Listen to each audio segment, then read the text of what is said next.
Vous écoutez De l'E6 Plus Cool, et voici, format court Monster of the Week, The Spooky. Bonsoir, je suis Morgane et j'interpréterai Esther Joyce, la lugubre. Et moi Volsung, je serai le gardien. Esther, que s'est-il passé dans l'épisode précédent ? Dans l'épisode précédent, nous avons eu une longue discussion avec Evan, pendant laquelle Esther a raconté un petit peu, en partie, ce qu'elle était, ce qu'était peut-être le reflet, et ainsi de suite. Et puis, une idée lumineuse a germé dans la tête des deux adolescents. Ils ont décidé de rattraper le temps perdu, bref. Fondu au noir, Peggy 16, tout ça. Et le lendemain matin, Evan et Esther se sont rendus dardard chez Milton pour rattraper le retard sur l'entraînement du jour. Et pour échapper à un plan qui n'aurait pas déplu à Guerrici, les présentations entre Evan et Milton ont été un petit peu expédiées par Esther. Et au moment où elle s'apprêtait à aller faire, comme toute adolescente, un entraînement au pistolet dans la cave de son parrain, elle a eu une de ses premières prémonitions depuis très longtemps. Et elle a découvert, non sans joie, que Donald Brown, le journaliste, allait probablement se consumer de lui-même sur un parking dans la nuit. Et un peu malgré elle, elle espère pouvoir empêcher cela. Non sans joie ? Ah, ça c'est une bonne nouvelle. Écoute, Tu voulais reprendre Emilia-Res, il me semble. Le dernier plan de l'épisode précédent était une plongée complète de la caméra avec Esther affalée sur le ventre dans le couloir, au milieu d'une flaque de sang, et Milton à ses côtés, la main sur ses épaules. Et je pense que quand l'épisode reprend, on voit simplement un gros plan sur une pile de livres qui vient s'écraser sur un bureau. J'aime cette transition. Des vieux livres évidemment, avec des papiers, des notes, des couvertures en cuir à moitié effacées. Et Esther qui va et vient dans cette bibliothèque qu'on connaît désormais avec son vitrail. Alors, combustion, qu'est-ce que ça peut être ? Sorcellerie, possession, démonologie, et qui pioche parmi les rayonnages divers grimoires, en espérant pouvoir éventuellement trouver quelque chose. À pas lent, Milton va et vient dans la même pièce, un grimoire anonyme à la main. De temps à autre, sa prunelle bleutée s'attarde sur ta personne. Il a même un petit sourire satisfait. Tu es une élève studieuse, c'est évident. Et je pense que c'est là qu'il va se rendre compte que j'ai probablement repéré des bouquins qu'a priori il ne m'a pas montrés, puisque j'avais commencé à faire mes petites recherches de mon côté sur ce que pouvait être le reflet. Je pense que du coup, prise par l'urgence du moment et la situation compliquée, je vais ressortir naturellement ces livres-là, tout en haut des étagères par exemple, ou cachés derrière d'autres livres, sans me dire un seul instant que ça va mettre la puce à l'oreille de Milton, mais... Et puis surtout, j'ai installé un grand paperboard à côté du bureau et je commence à prendre des notes. Donc un parking de nuit, une idée approximative de l'heure, donc doit y avoir quelque chose genre une tranche horaire 18-22 heures que j'ai probablement déduite à partir de l'éclairage ambiant ou du nombre de voitures sur le parking. On voit une note Dustin, téléphone, collègue, point d'interrogation. Et pendant qu'Esther empile des livres et qu'elle commence à les classer par genre, elle parle toute seule. Bon alors, Dustin a raccroché. De deux choses l'une. Soit quelqu'un a coupé la ligne, soit il a été victime du même sort, enfin il sera victime du même sort, soit c'est lui qui a lancé le quoi que ce soit. Combustion. Alors, sortilège vaudou. Ouais, ça rentre. Elle met un livre de côté. Possession démoniaque à distance, ok. Malédiction witchcraft peut-être. Milton a fini par se poser, non sans une certaine grâce, dans un siège. Il a désormais les jambes croisées et les mains jointes sous le menton. Il ne perd pas une miette de ta réflexion. Esther, tu es seule joueuse sur cette partie, et à l'instar d'une certaine Chosen, tu as devant toi quelqu'un qui est censé avoir une certaine expérience. Cette intrigue, cette enquête est tienne. Aussi, ne sois pas surprise si Milton a plus un rôle de sidekick dans cette dernière. Il n'est pas là pour prendre toute la place, même s'il est censé en avoir la capacité. On tâchera de plier la fiction pour que ça fasse sens. À moins que, à ton prochain level up, dont tu n'es séparé que par un seul point d'XP, que tu prennes un move qui puisse justifier ton expertise. Par exemple. Voilà, je l'avais déjà agité sous le nez d'une certaine Sarah. Je me souviens, c'était dans les rushs du Chosen. Tout à fait. Et là, jeune fille, il est encore très tôt pour obtenir des conclusions. Dis-toi que nous avons là une chance unique. Grâce à tes dons, le crime n'a pas encore eu lieu. Il n'a pas encore eu lieu aujourd'hui. J'ai un claquement de doigts, mais peut-être qu'il a déjà eu lieu ailleurs. J'attrape l'ordinateur portable qui traîne toujours dans le bureau de Milton et qui me sert à surfer sur le net pour X raisons. Voyons si la presse a déjà mentionné quelque chose qui pourrait ressembler à quelqu'un de consumé. Un incendie inexpliqué peut-être. J'ai un éclat de rire sardonique. Quel dommage que Donald ne soit pas là pour nous vendre ce genre d'informations. Et je me mets à pianoter sur mon navigateur de recherche. On va commencer par éplucher les nouveautés croustillantes de Providence de ces derniers jours. La caméra s'attarde sur le visage de Milton, homme complexe, arborant la plupart du temps un masque sans expression, et pourtant il te couvre d'un regard bienveillant. C'est fou à quel point tu as l'air de te prendre au jeu. Cette euphorie que tu as à enquêter sur un mystère a de quoi rendre ces chasseurs fiers. Tu cherches à savoir si la créature n'en est pas à son premier coup, et s'il traîne un fait divers au modus operandi semblable. Exactement. Je cherche s'il y a un pattern. C'est excessivement ingénieux, tu as bien appris tes leçons. J'ai eu un bon professeur. Nous allons donc enquêter sur un mystère. Enquêter sur un mystère semble adéquat, Esther. Même si là tout de suite tu n'es pas sur le terrain et les informations que tu pourras relever seront ainsi limitées à ta méthode. Lance donc le premier jet de Sharp de la soirée. +2. Tu es futé. Oh, c'est pas moi qui en juge, ce sont les dés. Oh, pas mal, 10. Sur un 10+, tu peux poser 2 questions au gardien parmi la liste suivante. Et après un survol rapide de ces questions, il n'y a pas grand-chose que tu puisses obtenir par de tels moyens. Je dirais que les seules que tu puisses poser sont vraisemblablement qu'est-ce qui n'est pas ce qu'il paraît être ici, et peut-être que s'est-il passé ici. On va faire un tir groupé, on va voir. Cependant, je ne me priverai pas d'une nouvelle description des actions d'Esther pour obtenir ces infos. Il y a une série de plans pour indiquer que le temps passe. On voit les tasses de café qui s'accumulent. Peut-être est-ce Milton que l'on voit d'abord prendre une tasse de thé, puis fouiller dans la bibliothèque, puis regarder par la fenêtre, tandis que Esther, sans cesse, va et vient entre son ordinateur et les livres qu'elle a apportés. Et j'ajouterais que Milton semble totalement se désintéresser de l'affaire. Il a plus l'air de te traiter comme une élève en plein examen qu'en tant qu'équipière. Ce qui, de mon point de vue, est particulièrement flippant. Pourquoi donc, Esther ? Parce qu'il y a la vie d'un innocent qui est en jeu, là. Je suis pas en train de passer un examen. Parfois, son recul, pour pas dire son manque d'empathie, me fait un peu flipper. Pourquoi ne lui livres-tu pas ce sentiment ? Peut-être parce que, à un moment, j'hésite. Il doit y avoir un moment où j'arrête de regarder mon ordinateur pour regarder Milton qui doit me tourner le dos et être en train peut-être de reclasser ses livres ou de passer un doigt rêveur sur une reliure en attendant que j'ai terminé. Il est plus actif que ça, hein. Il griffonne dans un calepin, il note assez fiévreusement une information dans un ouvrage, le ferme avec un claquement sec, s'intéresse à un autre. Il est là très occupé. J'ai une petite moue hésitante et un peu dubitative. Je m'apprête probablement à lui dire quelque chose au sujet du fait que, je ne sais pas, quelqu'un risque de mourir carbonisé en place publique dans la soirée, mais... Et puis je me ravise et je me dis que oui, c'est peut-être le plus urgent et que le manque d'empathie de Milton peut bien attendre demain. Ok, mais j'en prends note. Revenons à ton enquête. Qu'est-ce que je trouve sur le net ? Effectivement, pour une telle recherche, le temps se doit de passer. Aussi, tu vas ingérer une quantité astronomique d'informations qui n'ont pas au final une once d'intérêt. Jusqu'au moment où, roulement de tambour, Ryan Barnes, va pour Ryan Barnes, ça sonne bien. Ce monsieur doit vendre des voitures avec un nom pareil. Tu découvres que Ryan Barnes, star très contesté d'Ultimate Fighting, est mort dans un carambolage absolument abominable. Il y a de cela 3-4 jours à tout casser. Et il aurait flambé comme une torche. C'est-à-dire que l'article insiste à quel point le feu a été d'une rare violence. Par qui a été écrit cet article ? C'est signé Linda Adams, mais elle n'est pas la seule à avoir écrit un tel article. Hein. Dès l'instant où une célébrité meurt de façon spectaculaire, tu peux être certain que l'info a été reprise à toutes les sauces sur tous les médias. Moi, ce qui m'intéresse, c'est que ça a été publié par un journaliste dans un journal de Providence. Quelqu'un qui aurait pu être sur place ou qui aurait pu avoir ces infos de la police ou... Dans ce cas, quitte à utiliser un nom, et comme les noms, comme je ne cesse de le répéter, le nom est une force, on n'a qu'à dire que Linda Adams était la première sur les légumes. Voilà, parfait. J'ai brusquement un sourire satisfait derrière mon écran et on entend simplement l'imprimante du bureau qui se met en marche.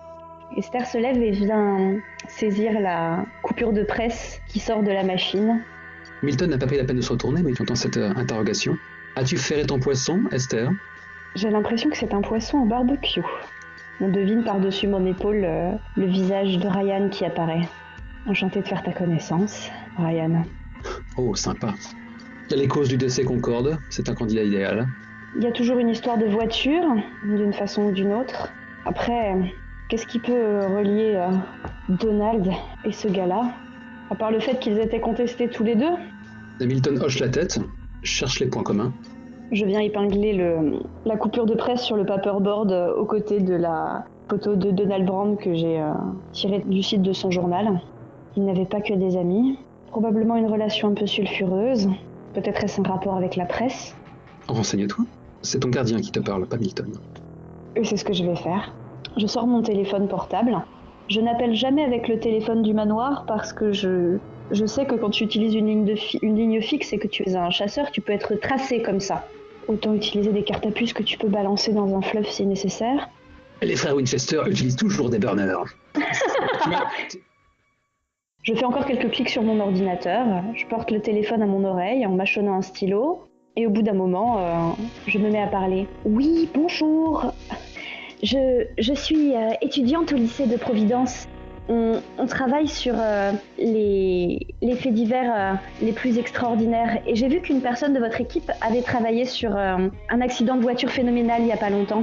Est-ce que pour les besoins de mon travail, je pourrais lui poser quelques questions, s'il vous plaît ? Bon, allez, fais un jet de charme, ça occupe. Ok, si je le foire, au moins, je gagne un niveau. Ouais, je serais bien normal de savoir comment te taper dessus. Ça peut me dire qu'elle a pas le temps, hein. Non, c'est quoi mes stats en charme déjà ? C'est de la merde.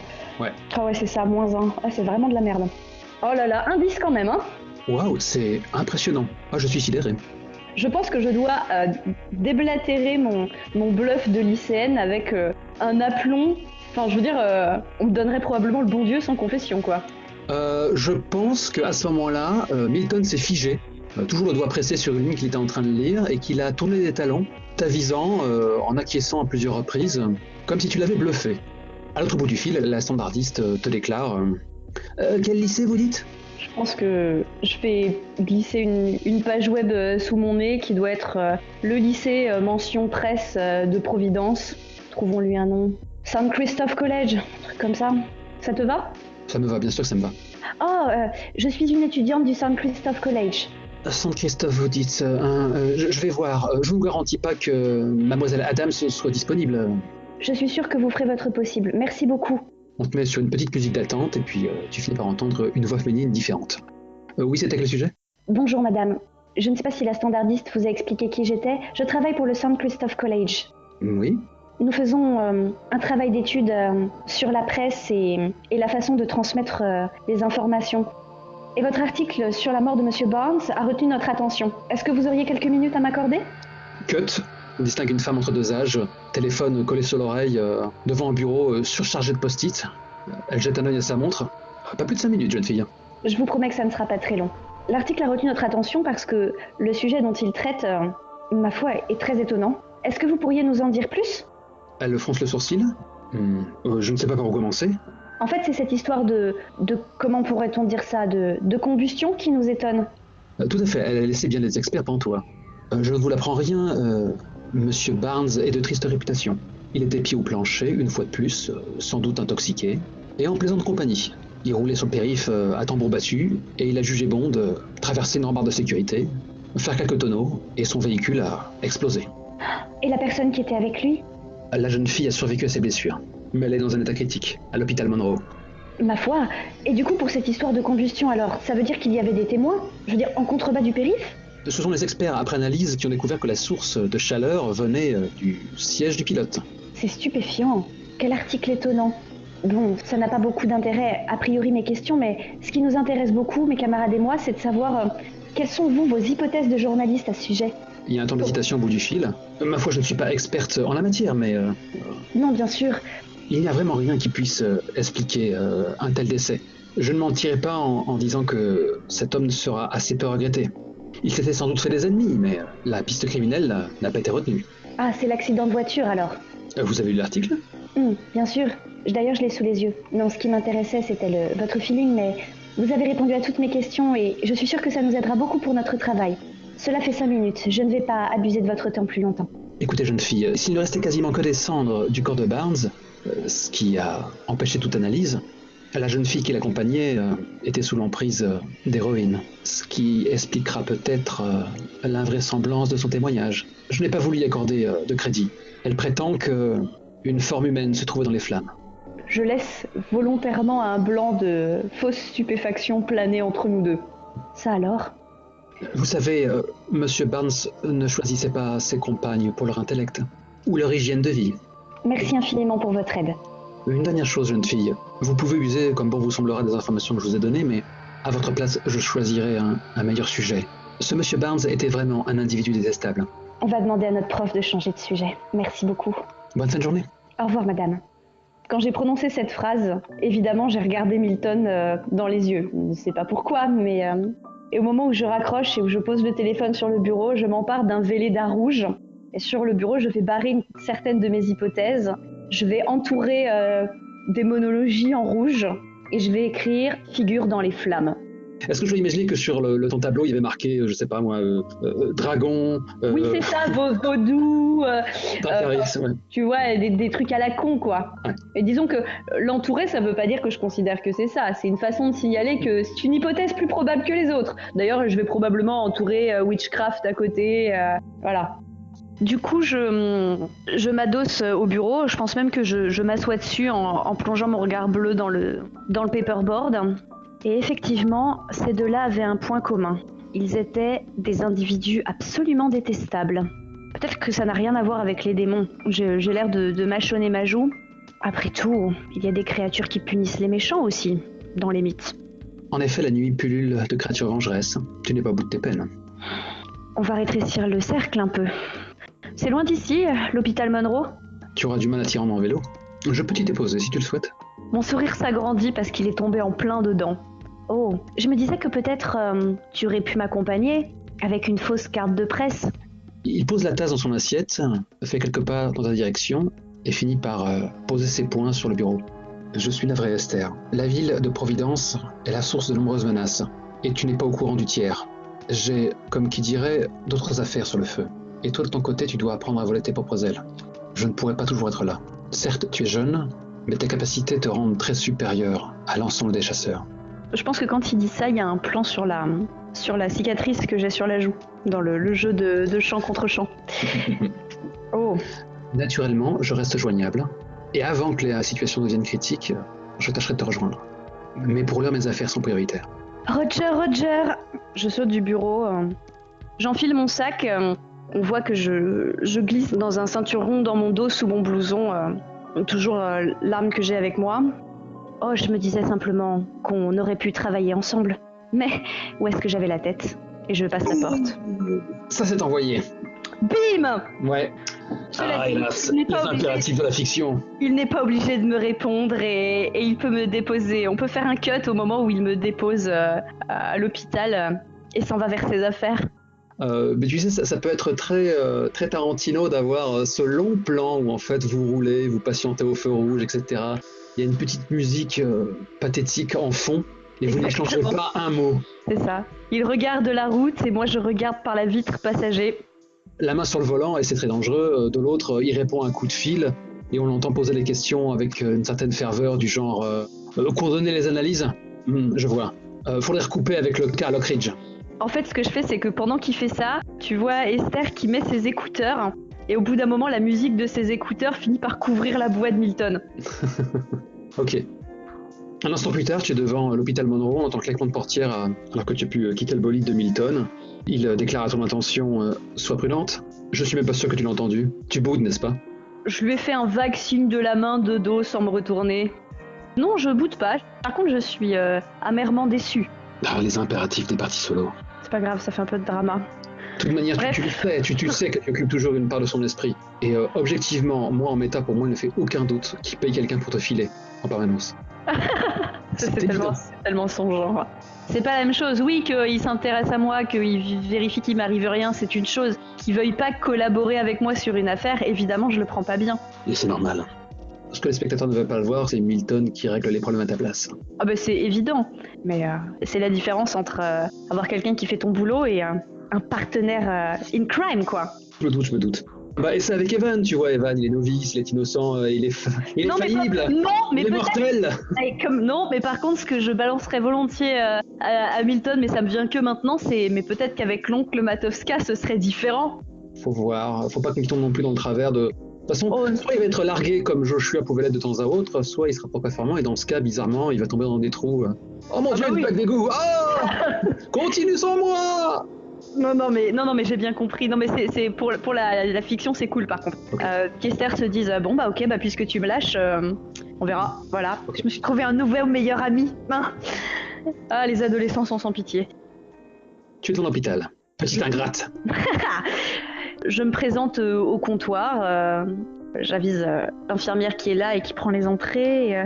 Et donc je vais utiliser exactement la même histoire que celle que j'ai sortie à Linda, parce que si jamais il leur venait à l'idée de croiser les versions, ce serait franchement chelou que ça soit pas la même.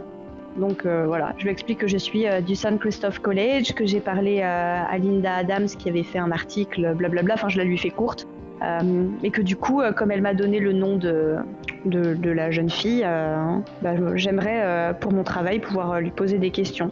Et je me dis que peut-être que ça lui fera plaisir d'avoir quelqu'un qui l'écoute sans la prendre pour une timbrée. Il y a peut-être moyen que ça passe aussi. Hein. Ok, on va l'appeler Denise Moreno. Oh, le nom d'actrice hollywoodienne, quoi. On dirait un nom de plume. L'employé te dévisage. Cette jeune femme est en cure de désintox, malgré elle. Je ne vous cache pas que cette conversation sera sans doute pénible. Je fais un petit signe d'acquiescement concerné de la tête. Je veillerai à ce qu'un membre du personnel s'assure qu'il n'y ait pas d'accident. Je vous en prie. Ok. Quelques plans rapides où on te voit parcourir ce lieu où tant de vies sont sauvées et où tant de personnes décèdent. Peut-être que certaines personnes passent sur le billard et après des accidents pour cause surnaturelle. Mais ça, c'est peut-être le problème d'un autre chasseur dans une autre saison de Monster of the Week.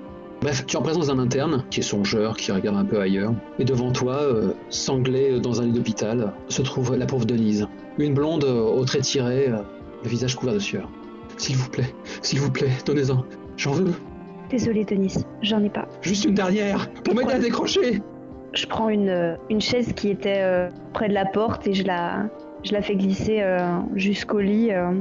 Mes yeux se perdent forcément sur les sangles qui la retiennent. Une dose et je pourrais au moins trouver le sommeil. J'en ai assez de me réveiller en sursaut, en attendant qu'ils me prennent, qu'ils m'emmènent moi aussi. Il y a l'interne qui a un roulement d'yeux un peu triste dans ta direction. Il fait la grimace. Je sors un carnet et un stylo de mon sac. Ce que tu as vu, Denise, ça m'intéresse. Ça t'ennuie pas si je prends des notes pendant que tu me racontes ? Faut que tu manipules par contre, c'est extrêmement sincère. Alors, j'ai conscience que le mot manipuler insinue tirer les verres du nez à quelqu'un de façon un peu fourbe, mais là, c'est le seul mouvement social qui peut s'activer pas de souci. Dans telle situation. T'as quelqu'un qui en demande, t'as quelqu'un qui est aux abois, il faut le calmer. Ouais, pas de souci. On va faire ça comme ça. Un 7. Sur un 7-9, ils le font, mais seulement si tu fais quelque chose qui appuie tes dires. Si tu en demandes trop, ils te donneront leurs conditions. En même temps, les conditions, c'est pas trop difficile à deviner. Personne me croit. Vous voulez rire de moi, vous aussi ? Moi, je te crois. Je suis évidemment extrêmement sérieuse quand je dis ça. C'est pas du bluff. Elle a du mal à te regarder dans les yeux. Son regard oscille. Parlez au docteur. Je veux un calmant, je veux quelque chose. Je veux retrouver la paix. J'ai un mouvement un peu lent en direction de sa main. Est-ce que je peux pas utiliser la magie pour la calmer ? Exact, c'est pour ça que je vais te tendre une perche. T'as l'interne qui fait vous m'excuserez, j'ai un patient à aller voir. Vu comme elle est sanglée, elle aura du mal à vous sauter à la gorge. Et vous avez l'air de pouvoir encaisser s'il vous aboie dessus. Vous inquiétez pas, je ferai attention. Merci. Sérieux, je suis juste à côté. Hein. Vous criez un coup, on réplique. Pas de problème, comptez sur moi. L'interne disparaît. Que veux-tu faire ? Quelle est ton intention, Esther ? En fait, je me rappelle de mon père qui avait tendance à apaiser les gens qui étaient en détresse profonde ou sous le choc quand ils venaient à la paroisse en reprenant les mains comme ça. On va faire un peu la même chose, mais par contre, si je pouvais faire passer l'effet de manque de façon profonde, ce serait bien. Ce serait extrêmement cruel de juste lui donner un shoot de magie pour qu'après elle replonge, si tu veux. Bien sûr. Alors, exorciser un esprit ou une malédiction d'une personne, ça peut faire sens. Est-ce que guérir une maladie ou neutraliser un poison, ça marche aussi ? Bien évidemment, c'est un excellent choix. Le contact de sa main est froid et moite. Tu fais appel à la magie, rappelle-toi des conséquences. Es-tu bien sûr que tu veux faire cela, Esther ? Veux-tu puiser dans la force que te donne le reflet pour aider cette femme ? C'est pas parce qu'elle est mauvaise que je ne peux pas utiliser sa présence à bon escient. Tout à fait. Mais si tu te rates, oh mon Dieu, si tu te rates. Si je me rate, on verra si je grille un point de chance ou pas. C'est du plus weird, hein. 9. Choisis ton effet, choisis ton problème. L'effet, ce sera donc de guérir une maladie ou de neutraliser un poison. Mm-hmm. Et le problème, je pense que l'effet est affaibli. J'arriverai pas à la guérir définitivement. Elle va probablement avoir quand même, tu as besoin des médecins. Ce sera pas un miracle au point où je l'espérais. Dans le but de ton enquête, ça suffira amplement. Bref, mets-moi en plein les yeux. Mes doigts hésitent un instant sur le rebord du drap, et finalement je finis par poser ma main tout doucement sur la sienne, et par serrer un peu ses doigts dans les miens. Denise, pour l'instant tu es avec moi. Je te promets que pour l'instant, quoi que ce soit, il va te laisser tranquille. Mais pour qu'il te laisse tranquille pour toujours, il faut que je le retrouve. Il faut que tu me dises ce que tu sais. Est-ce que tu veux bien partager tes souvenirs avec moi ? Parce que je pense que ce que tu as vu est réel. Ce n'est pas l'héroïne. Et tu n'es pas folle. Et tandis que je parle, dans ma paume, il y a une lueur blanche. Et la pièce est blanche. À l'écran, tout le blanc de la pièce devient extrêmement saturé, comme si la pièce se mettait à irradier pendant quelques instants. Peut-être qu'une lumière divine est entrée dans cet endroit, qui sait. Lorsque la lumière redevient celle du quotidien, les yeux de Denise ont cessé d'osciller de droite et de gauche. Dans le couloir, une infirmière préoccupée pousse un patient sur un fauteuil roulant, et celui-ci lance un regard émerveillé à la lueur qui s'échappe de la pièce et que lui seul a remarqué. Denise exhale un souffle sifflant. Soudain, ses paupières sont mi-closes, un sourire se dessine sur son visage, et elle barre rapidement des paupières, regarde la pièce avec émerveillement. Elle lâche même un râle de béatitude. Va falloir la recadrer un peu là, elle est ailleurs. Denise, reste avec moi. Je suis là. Tu es un ange ? Non. Ce chuchotement quasi imperceptible qui pouffe et qui dit un ange ? Pas voyant. Je suis simplement quelqu'un qui aimerait pouvoir t'aider, toi, et ceux qui pourraient croiser cette chose par mégarde. Je pense qu'elle va chercher à faire du mal à nouveau. Mais toi, tu peux m'aider ? Je veux pas m'en rappeler. Je suis bien là. Je m'étais aussi bien. Ça pourrait ne pas durer. Ce serait dommage que les cauchemars reviennent. Et crois-moi, je sais à quel point les cauchemars peuvent sembler réels. Des larmes commencent à couler sur son visage. Ryan est en enfer maintenant. Pourquoi tu dis ça ? Il le méritait. Il était gentil avec moi, mais je connaissais sa réputation. Les soupçons, sa violence. Il paraît qu'il changeait de fille comme de chemise, qu'il avait tendance à les tabasser sur la fin. Mais il était plein aux as et j'avais une vie de merde. Je suis pas là pour te juger, Denise. Le malin l'a ramené à lui. C'est ce qu'il attendait. Et c'est ce qui m'attend, moi aussi. Pourquoi tu parles du diable ? C'est les flammes ? C'est ce que t'as vu dans les flammes ? Elle bat des paupières. Fais-moi un jet d'enquêter sur un mystère, s'il te plaît, Esther. Aussi étrange que ça puisse paraître, soutirer des informations de la sorte correspond à ce move. Oui, je gagne un niveau. Est-ce que tu acceptes cet échec, Esther ? Je me suis viandée. C'est un 4, c'est horrible. Oui. C'est ton dernier mot ? Oui. Je pense qu'à ce moment-là, tu entends une nouvelle voix, une voix tel un murmure qui articule « Cette Denise ne m'intéresse pas. Toi, en revanche. » Oh merde ! Celles qui méritent de siéger à mes côtés sur un trône sont nombreuses. Et toi, tu as bien des atouts pour devenir ma concubine. Quoi ? Et tu as une main qui se pose sur ton épaule. Je dois littéralement décoller de ma chaise et faire volte-face. Un acouphène violent te vrille le crâne et tu sens des claques sur ton visage. J'ouvre un œil. J'ai perdu connaissance, c'est ça ? Alors Esther, on est dans la lune ? C'est la voix de Milton. Hein ? Tu bats des paupières, tu es dans le lit d'hôpital qu'occupait Denise. Quoi ? Et devant toi, tu as Milton en blouse blanche qui est penché sur toi. Qu'est-ce que c'est que ce délire exactement ? Tu sais où tu es, Esther ? Qui es-tu ? Où est Denise ? Qui est Denise ? C'est la première fois que tu mentionnes ce nom. Je sors du lit, Tu ne peux pas, tu es sanglé. Formidable. Je tire un peu sur les sangles. Putain, ça y est. Encore un rêve à la con. Tout doux, Esther. Nous sommes là pour veiller sur toi. J'ai un blanc, à nouveau ce mouvement de mâchoire mi-suspicieux, mi-réflexif. Oui, bien sûr que tu es là pour veiller sur moi. Je regarde la pièce. C'est exactement la même ? Ah oui, c'est exactement la même. Ou peut-être pas, non. Elle est peut-être moins bien entretenue. Et le soleil s'est couché depuis longtemps. Et tu entends des gémissements dans le couloir lointain. C'est une vision encore. Tu as une infirmière qui passe dans le couloir. Elle a son uniforme couvert de sang. Et elle fait Docteur Milton, je peine à m'occuper de tous les patients. Oh, elle a repris conscience. Cette infirmière, tu la connais bien. C'est ta mère. Non, ok, ça y est. Je déteste quand mon cerveau me fait des blagues comme ça. Elle s'approche à pas lents. Ah, c'est vraiment tragique ce qui arrive à cet enfant. La vie a dû vraiment lui être intolérable pour qu'elle se tisse cette fiction. Ok, ça c'est un ressort qu'il y a dans toutes les séries, n'est-ce pas ? Qu'est-ce que tu veux dire, Esther ? Je fais un grand sourire à Milton. Oh, ça n'est rien du tout, Milton. Tu sais, je suis complètement folle et je vois des choses dans ma tête qui n'existent pas. Heureusement que tu es là pour me montrer la véritable voie. Tout à fait, Esther, c'est la triste vérité. Mais nous ne désespérons pas d'améliorer ton cas. Ne t'inquiète pas. Je ferai tout ce qui est en mon pouvoir pour que cette terrible situation ne dure pas. La nurse Abby rétorque donc. Peut-être qu'une injection pourrait y aider? Oui, une éjection. C'est une excellente idée. Je pense que je vais m'éjecter de cet endroit, très vite. Et ainsi fuir à nouveau? Dans cette vie fantasmée que tu as conçue de toutes pièces? Exactement.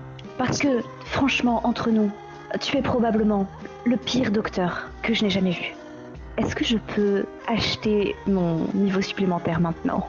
Oh! Quel est ton move?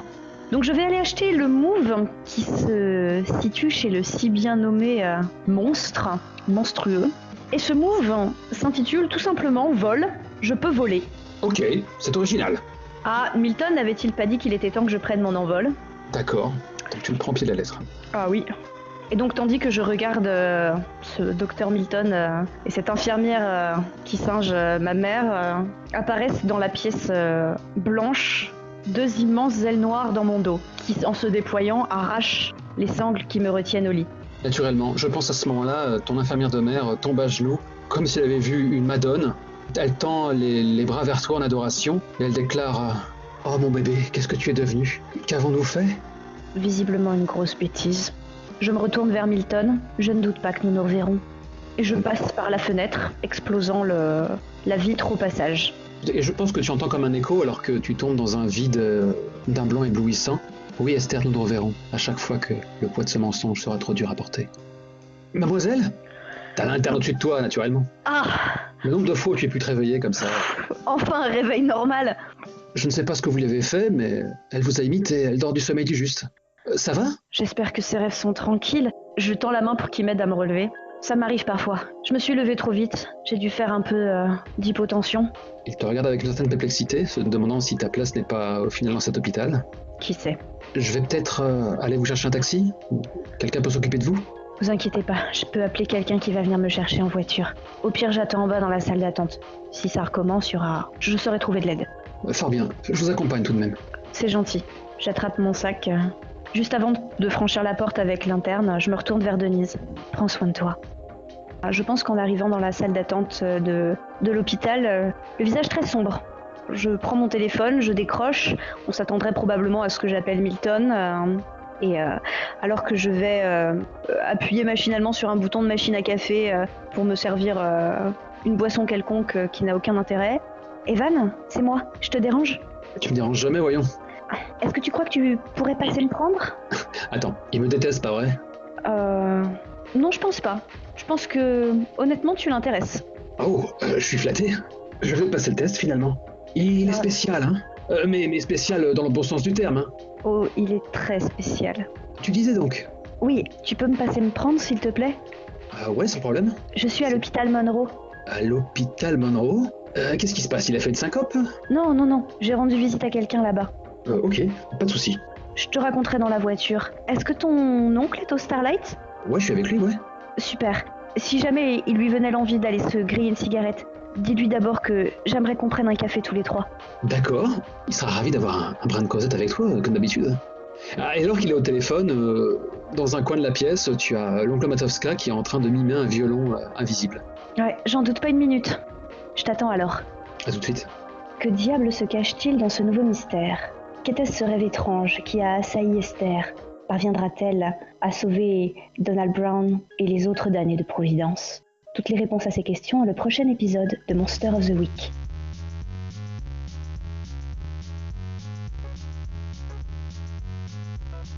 Ce monsieur doit vendre des voitures avec un nom pareil. Ouais, prends un type assez taqué. Musculeux, un athlète quoi. Un dur à cuire. Bah lui, allez, voilà, ça te va? Attends, t'as pris Chia LaBeouf? Bah, Amusant. Chia LaBeouf, ouais, ça me va, pourquoi pas? You Non, can ça do va. it! Do it! Do it! La jeune fille a survécu à ses blessures, mais elle est dans un état critique, à l'hôpital Monroe. Ouais, j'ai réussi à sortir un nom! À la fin, elle a volé sans même le consulter! C'est bien! Tu gagnes un XP, prends un move. Hôpital Monroe. Visiblement, ça se passe pas trop mal, vu comme elle est cinglée. Enfin, vu comme elle est sanglée. Oh, joli lapsus! Ouais.